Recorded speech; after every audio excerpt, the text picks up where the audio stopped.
Hello, this is Sarah. I'm with you again this week in Ride4Rufiji moment number 19. And I'm in the basement of our host home doing laundry down here. So I thought it was kind of quiet down here, and Luke, mine's upstairs. He was just put to bed, so he's not overly excited about that.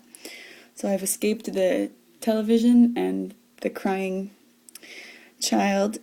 Down here in the quiet with the laundry. We're in Matthew chapter 8, and this chapter is just so full of healing and miracles.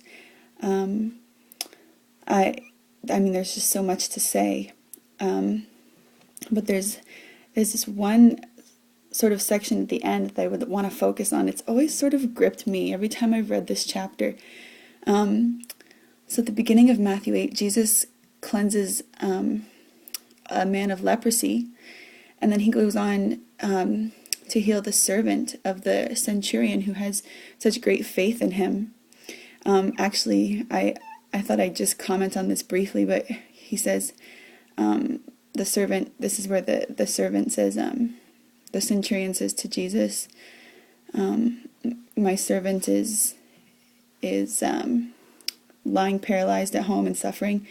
And Jesus says, I will come to him. But the centurion replies, Lord, I am not worthy to have you under my roof, but only say the word, and my servant will be healed. For I too am a man under authority with soldiers under me, and I say to one, go, and he goes, and to another, come, and he comes, and to my servant, do this, and he does it. And when Jesus heard this, he marveled and said to those who followed, truly I tell you, with no one in Israel have I found such faith. I tell you, many will come from the east and the west and recline at the table with Abraham, Isaac, and Jacob in the kingdom of heaven, while the sons of the kingdom will be thrown into the outer darkness. In that place there will be weeping and gnashing of teeth. And to the centurion Jesus said, go, let it be done for you as you have believed. And the servant was healed at that very moment. And I think about how the centurion was found faithful, and how it urges me to be faithful, to have this kind of faith, and thinking about those from the east and the west that will recline at the table with Abraham, Isaac, and Jacob, realizing that that's us, that's the Gentiles who have come into the kingdom. But the part of this passage I really wanted to think about was the end, after Jesus has calmed the storm, and he goes to the other side of the sea, and he meets two demon-possessed men.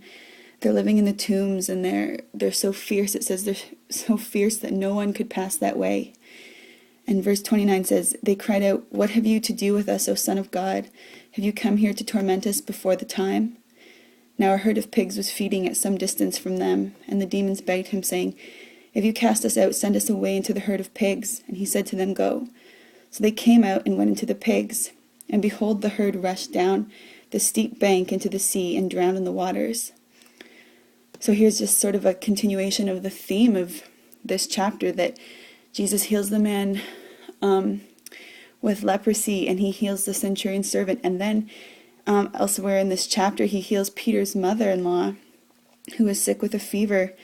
And then he calms the storm, and it's all of this demonstration of the power that Christ had when he was on earth among us, and the miracles that he accomplished, and especially the healings. And this is, in this passage, he's casting demons out of these men who had been tormented and terrifying the people that lived in that region so much that they couldn't even pass by them. They were so fierce.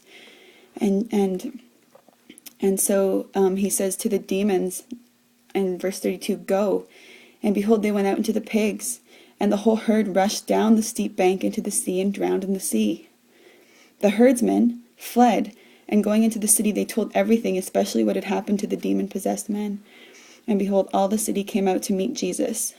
And so you think, wow, this is pretty spectacular, that these men who have been possessed by demons who the whole town had been terrified of them and couldn't even pass by them. And Jesus comes and he casts the demons from them, not only changing their lives, but sort of ridding this region of these wild men who had been making them so afraid. And so it says they came out to meet Jesus. And really, you expect that same reaction that everyone has had sort of so far, that reaction of just awe and appreciation for what Jesus has done and who he is. And instead it says, this is the way the chapter ends, and they came out to meet Jesus, and when they saw him, they begged him to leave their region. And it's like they totally missed out on the Jesus of chapter 8, the Jesus that healed the leper and the centurion's servant and Peter's mother-in-law and calmed the storm. And they were so concerned that he had turned their world upside down, that he had interrupted their way of life, that the pigs had all been drowned, that they begged him to leave them rather than begged him to stay with them. And they missed out on the blessing of having the Lord visit them because it had turned their world upside down. And I think, how many times do we consider the call that God has placed on our lives, or the challenges that God has put before us, and they seem like they might interrupt our lives and they might change things for us. And so instead we decide to continue with what's familiar and what's comfortable because it's easier. And we miss out on what Jesus wants to do through us and in the people around us, because it's disruptive. Jesus is disruptive. And I think our society, I think they react in a lot of the same way that these people did. And I think it's a challenge for us to embrace what Jesus wants to do with us, regardless of the way it might sort of upheave our normal. Certainly I've been thinking about that a lot lately. So that's Matthew chapter 8, and it's just so full of Jesus and who he is and his mission here among us. And I think Graydon might spend some more time there in the next Ride4Rufiji moment, but this is what I have always been sort of gripped with in this chapter. So I hope you've enjoyed our little 8 minutes together. This one was rather long. So I'll see you again maybe next week or in a couple weeks.